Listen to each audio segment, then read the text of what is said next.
quitte le Congo à 4 ans, parce que je passe 1 an en Roumanie avant de venir en France. Et quand on est à 4 ans et qu'on passe du Congo à la Roumanie, tous les paysages changent. Donc c'est la sensation aussi par rapport aux paysages. Les gens changent. Moi, c'est en arrivant en Roumanie que je me suis rendu compte que j'étais noire. La question ne se pose pas quand on est à Brazzaville et que tous les enfants dans la rue avec lesquels on joue ont la même couleur de peau que vous. C'est aussi les odeurs. On change complètement d'environnement olfactif. Donc ce sont des souvenirs très forts.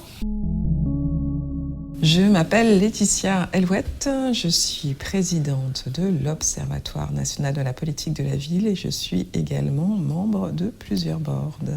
J'ai globalement été élevée par ma mère seule, qui faisait des ménages, qui était assistante, on va dire, médicale, qui a fait différents boulots, mais des boulots difficiles. Elle a élevé 3 enfants toute seule, dans une cité HLM à Reims. Et elle nous a élevés dans des valeurs, tout en étant dans des conditions de grande précarité. Il y avait de la joie, il y a toujours eu de la joie chez nous, et il y a toujours eu une espèce de transmission de la résilience. C'est-à-dire, oui, quelque chose de compliqué arrive, eh bien, demain est toujours autre chose et demain apporte toujours de la nouveauté. C'est une force vitale et accompagné en fait du regard d'autres personnes qui sont d'autres milieux et qui se disent « Eh bien, tu peux. Nous, on croit en toi, on croit que voilà, tu peux faire des choses formidables. » Ça ouvre des portes. Mes parents se séparent dans des conditions assez compliquées. En tout cas, c'est leur histoire de couple, mais je ne vois plus mon père pendant 10 ans. Je retrouve mon père à 15 ans, mon père est devenu diplomate. J'ai eu la force de ne pas en vouloir à mon père.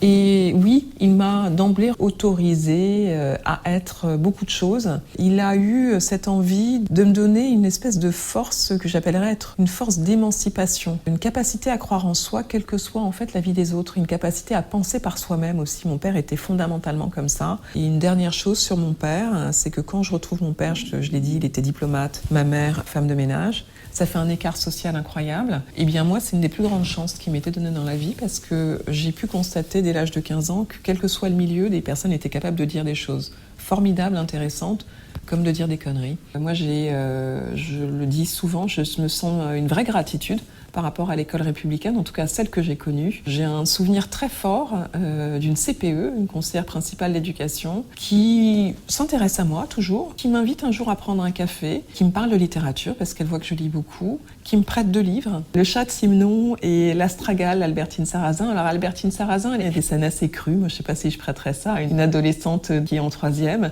Et bien finalement pour moi ça a tout changé. Je fais aussi une rencontre avec l'art, et c'est l'art dans l'espace public, dans la rue, et c'est des pièces. C'est une fontaine qui est pas très loin d'ici, qui est la fontaine de Niki de Saint-Phal et Jean Tinguely. Elle est dans l'espace public.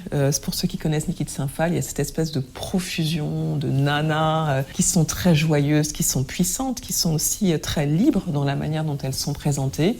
J'ai 15 ans quand je vois ça, il se passe quelque chose, et je commence à développer une curiosité. Ces 2 curiosités-là, en fait, l'art et la littérature, elles m'ont pas quittée. Elles m'ont permis, sans même m'en rendre compte, sans même avoir un projet social, de m'en sortir, de faire quelque chose de mieux que mes parents, de quitter ma cité HLM, réussir des études, avoir un parcours que je trouve intéressant et que je trouve réussi. Moi, je vais vous dire ce que j'estime être un parcours réussi. C'est un parcours où il y a de l'épanouissement et de l'apprentissage. C'est pas du tout la valeur du statut social.